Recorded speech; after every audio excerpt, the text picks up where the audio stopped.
Hi, and thanks for checking out CNC Skunk Works. Today, we're going to take a look at the importance of absolute values. Check this out. Well, happy 4th of July, everyone. It's coming up on 7 a.m. here in North Alabama, the epicenter of heat and humidity. I think we can hang with just about anybody in football and heat and humidity, which, weird, I know. Okay, so what we're doing here today is we're taking this 28-inch long piece of reclaimed oak, and technically it's 3 pieces of reclaimed oak. The process I use to get this large piece of reclaimed on the table and ready to carve something out of it is pretty straightforward. I'll take 3 pieces of hopefully from the same tree, hopefully from the same sawmill cut.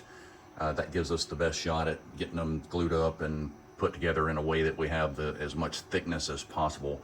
All these started out from 1-inch thick pieces of either, I have a good supply of either oak or poplar, and what we have to do is deal with the bows and twists and other imperfections that reclaimed just comes with the territory. If you like the character and the appearance of reclaimed, and it sells great. I mean, the demand for it is there. So what we have to do to get a piece this big is we use just about every tool we have in the workshop to get the thing ready to carve.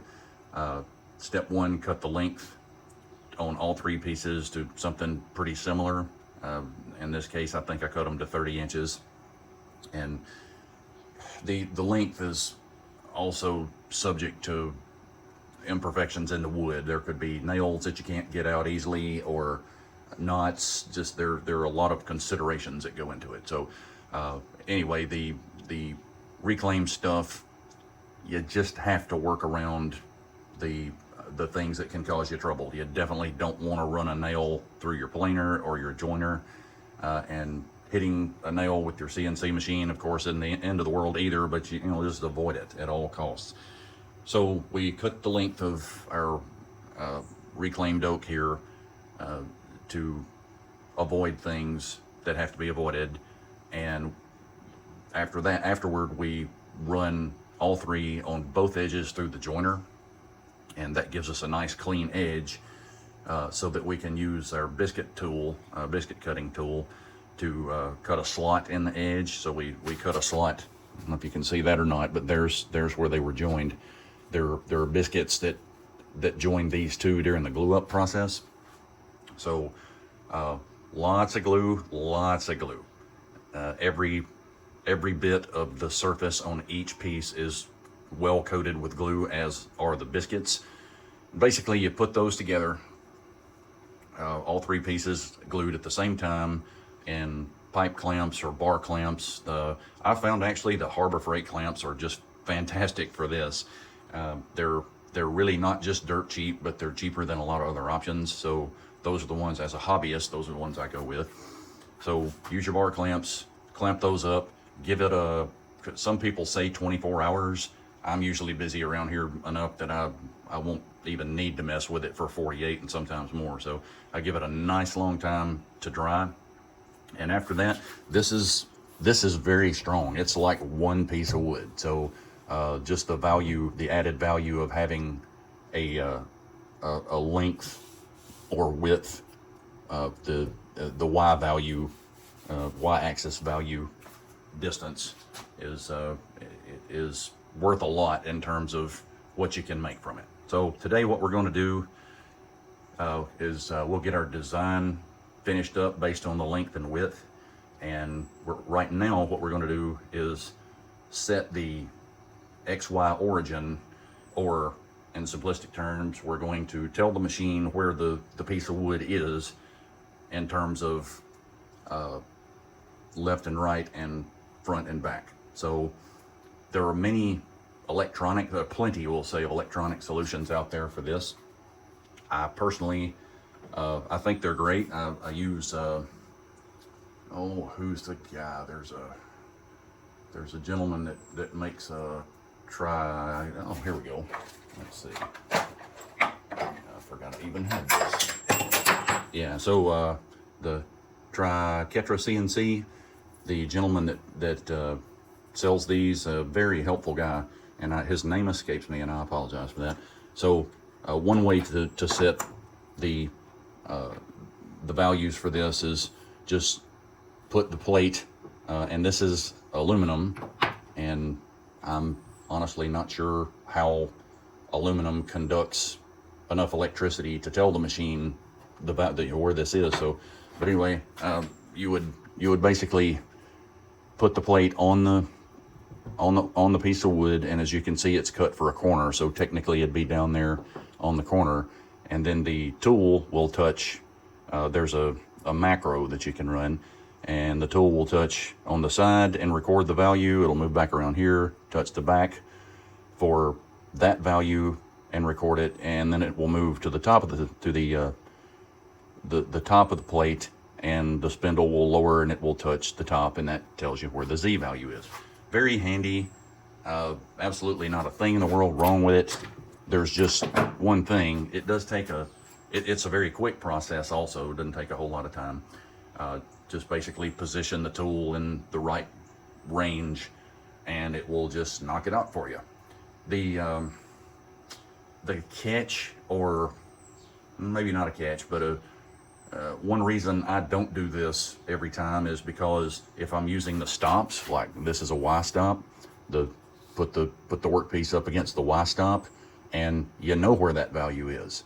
If you look at your Onefinity user interface on the computer, you can see the absolute value. Let's say you put the tool on, where the center line of the tool is on this edge of the stop, and it will be that absolute value every single time. So jot down the absolute value of that that it shows you on the screen after you cut the surface of your stop, and you will always know where that is. There's no need, so there's no need for this, with the exception of the height of the workpiece. Well, here's the problem with using the plate for the height of the workpiece. Let's say, for instance, your carve also carves the corner. Like, just imagine for a second that the stop for the y-axis and the x-axis are the last 3 inches or so are not here. Let's just say it stops right here. It still works for a stop, but it gives you access to the corner without interference from the two pieces that you have screwed down for the stop. That way the tool could actually fit. But what happens if one of the reasons that you would have it that way is because you would be carving that corner. Well, what happens if you carve away your corner or change the height, the thickness of the wood through carving it, and then this plate can no longer be used to establish, you could use it to establish the current height, but not the original height. So what do we do to get around that issue? And that doesn't come up often, but it does come up, and you need to be prepared for that in case it does. So right now what we're going to do is, let's just assume that the X and Y value are correct. That's where we want it to be. I haven't actually done that part of the process yet, but let's just say that it is. If we look at our Onefinity control menu, and this is whatever your address bar would be, like the IP address or a local host, and then there will be a / and the page name would be control. So it's the same page you get to if you navigate to the control menu. So let's just say that we're looking at that, and the absolute value for X, we'll jot this down, is 0.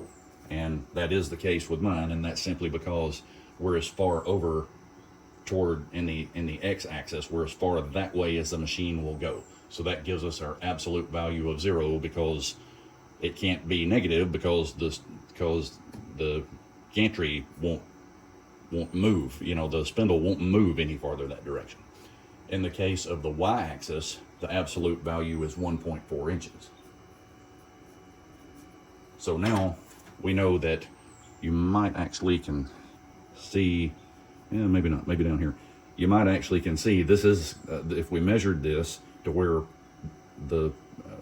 if we had metal to metal right here, you would see this move about 1.4 inches. So we're basically back that direction, 1.4 inches from as far as the gantry will move this direction. So that tracks with what we're seeing. You know, we have if the screen shows the absolute value is plus 1.4 inches, then, and this appears to be 1.4 inches, we know we're right on the money there. So let's just assume that is that is going to be the 0 point, and I will actually go ahead and zero. I will set the origin values to 0. So now we're showing the position value for X, Y, and Z is 0. So now we know that the position value for X is 0, just like the absolute value is, and the position value for Y is plus 1.4 inches. So if we ever need to go back to, let's say we have a mishap with the machine and have to rehome it, if we ever need to go back to this position, we don't have to use this, and in some cases this won't help us. We do know that we could get back to this position by simply moving the spindle to where the absolute values are equal to these values. So the last thing we would have to do is set the x-axis value, and this is a gotcha. This one will get you if you're not very careful. So let's say that we did have a mishap, had to go through that process, and even had to remove the workpiece from the machine, and some carving had already been done. And if you've never been in that position, you will be someday. It will happen, I can just about guarantee it.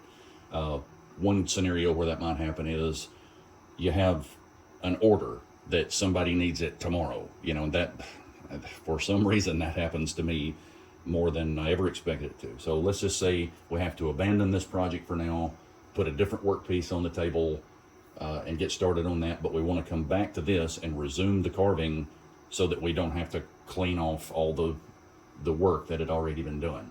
So as long as we make sure we have the workpiece against both stops, and we know the spindle goes right here in terms of absolute value, I'll put an A over there for absolute, then we can put the same tool back in the machine, have our absolute value show up correctly on the Onefinity control menu, and then the last thing we'd have to do to make sure we come out okay is get the Z-axis, the height, to where it needs to be to resume the carve effectively. So here's the one thing that you definitely need to do, especially if you don't have a tool changing machine, and you know those are great, but there's a cost that comes with it. So here's a workaround if you don't.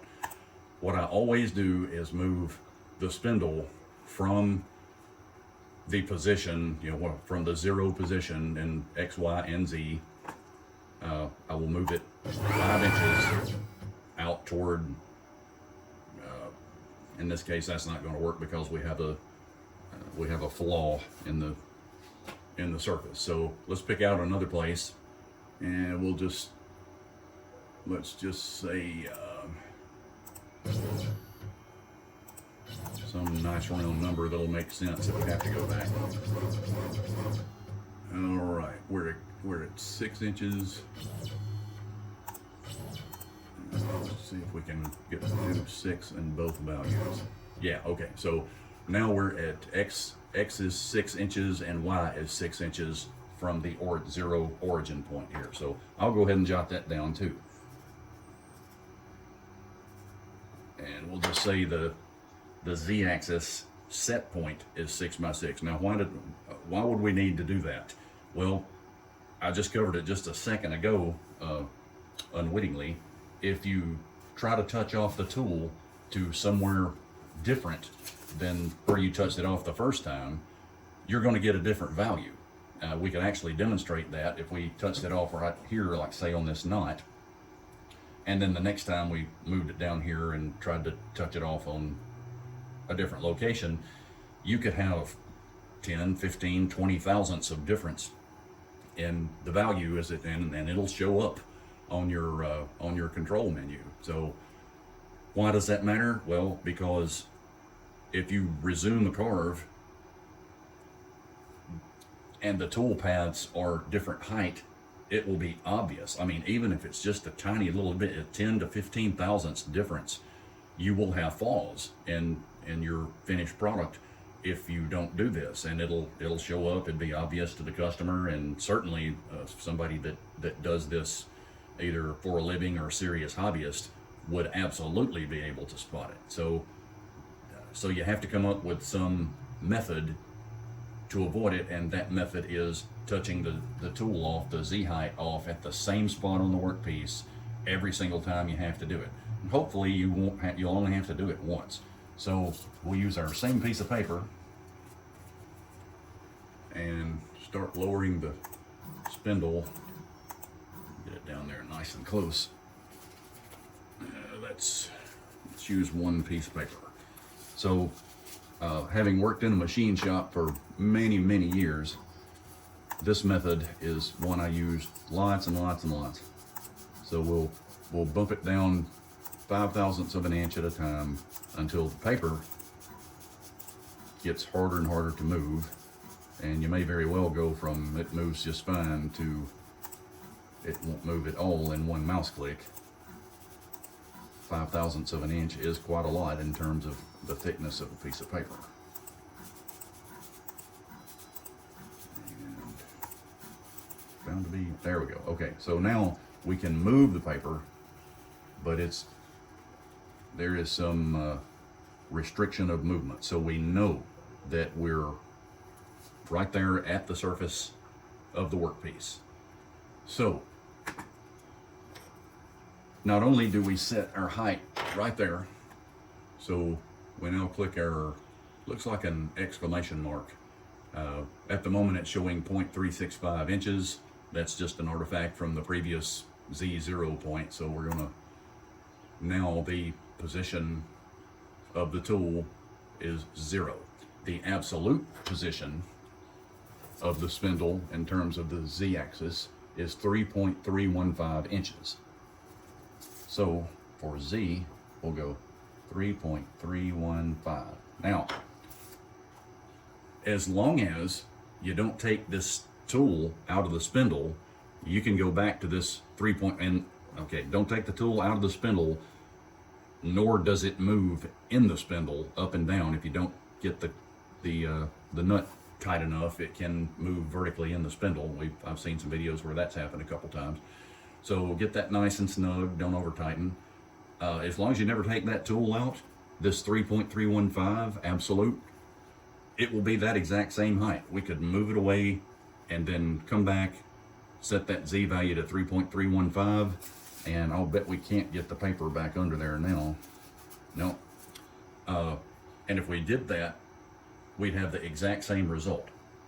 So these values are pretty important to jot down when you're doing your setup, and it doesn't take but a second. Now, this process did take quite a bit longer than using the block, and something like that's what we would do if we were using the block. I do like it. It works great. It needs power, and you click your magnet to the spindle. Of course, don't turn it on, but this is an automated process when this runs. So you'd want to use your block under a lot of circumstances for the quick, effective, and it's quick, effective, and highly accurate. But if that's not an option for the things I've discussed earlier, then this method is every bit as accurate as using the block. We could repeat this process with the block in place. Let's say actually, I'm going to have to back up on that. In terms of the Z-axis, there's one thing that could make this, that could make your value different. Let's say you ran the cycle to set up your Z height with the block, and then did the same thing to set it up on the wood. If you had, this is organic material, and it's going to have imperfections, flaws, etc. If you manage that this is a nice hard surface, as opposed to this, which is not, it has low spots in it. Even if you face it off if it's very clean, you're going to have high spots and low spots. with the humidity, it's going to change the thickness, a lot of the physical properties. So other than that minor difference, you could touch off the tool and the Z-axis to anywhere in this area that the block might have covered and get the exact same absolute value when you look up at your monitor. So having said all that, we're now set up to run the carve, and just in case you had a crash or you had a power outage, there any number of scenarios could cause this. What's jotted down on this sheet of paper, not that you can read my handwriting because it's always been, yeah, they used to send me home in the summer from elementary school with handwriting books to help. Clearly it didn't help. So everything you need to know is right there on that piece of paper.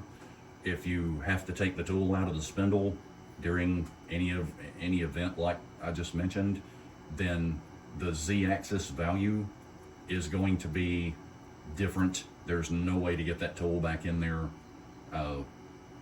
vertically, in the Z-axis and have the exact same value come out. So you will have to touch the tool to that. However, the X and Y axis values, absolute values, will be exactly the same every single time unless your tool diameter changes or some physical change takes place with your spindle or gantry or something along those lines. So anyway, we'll get our design work finished up, get this thing started, but I wanted to take a minute to demonstrate the value. To take a look at, I get the impression, I'm not judging anybody, but I get the impression that the absolute value on the Onefinity display is very often overlooked.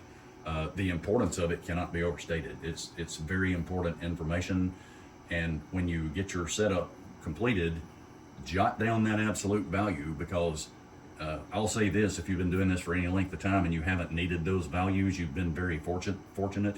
I'll also say sooner or later you're going to need that information, especially if you're trying to pick up a carve to recover it.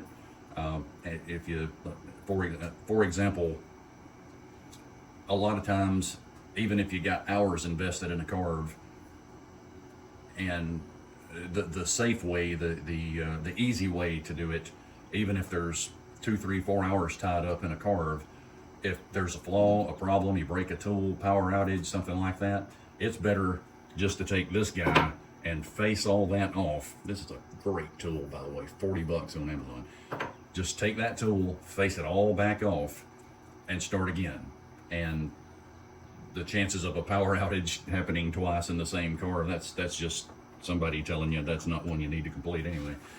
But you can't do that if you don't have the material thickness.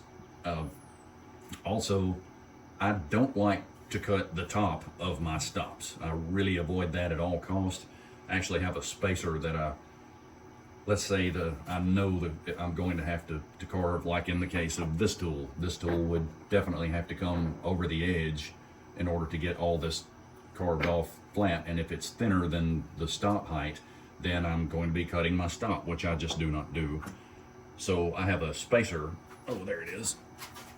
That keeps me from cutting into my stop. I've used that several times, and these are semi-disposable. Sacrificial, I think, is a better term. Jotting that down, pretty important stuff. Thunderstorms, power outages, that kind of, in North Alabama, that kind of stuff happens all the time. Several times I've had power go out in the middle of a carve, and you either, basically it comes down to, if you can't pick it back up, if you can't go get the machine put back in the position it was exactly when you started, then your carve is going to be trash. And I hate that, the wasted time and effort. But on a piece that I've got this much work tied up in already, basically I had to put 3 pieces together on the edges, which means running the joiner, use the facing tool on both sides to get it cleaned up. And these, maybe I'm not doing it right, and somebody can leave me some tips in the comments, but when I put these together, never are they perfectly flush, flat with each other. So some facing work is just absolutely a necessity. And by the time you have to connect 3 boards together, or glue 3 boards together on the edge, you end up having sometimes a lot of facing that has to be done. And I run that tool at a whopping 2,000 inches per minute, and it'll get it done in a hurry, but it's just that much more work that has to be done. And I don't have a planer this big, so the CNC machine is the only option I have for that, and it runs, it needs to be running now actually. So mine runs a lot of the time. That if I had a machine that I could use to do the facing work, it would free up the CNC to do something that it could be more productive doing, we'll put it that way. So anyway, the getting everything set up correctly is very important, but also being able to set up the same workpiece to resume a carve at a different time after you've torn down your setup, to be able to go back to what it was exactly in the first case. That is, eventually you're going to find that's very, very important. So that's a way you can do it. There are probably some other ways you can do it, which I'm always happy to hear people's comments, thoughts, and opinions on the subject. So if you have any information along those lines you'd like to share, please feel free to leave it in the comments. And thanks for checking out CNC Skunk Works.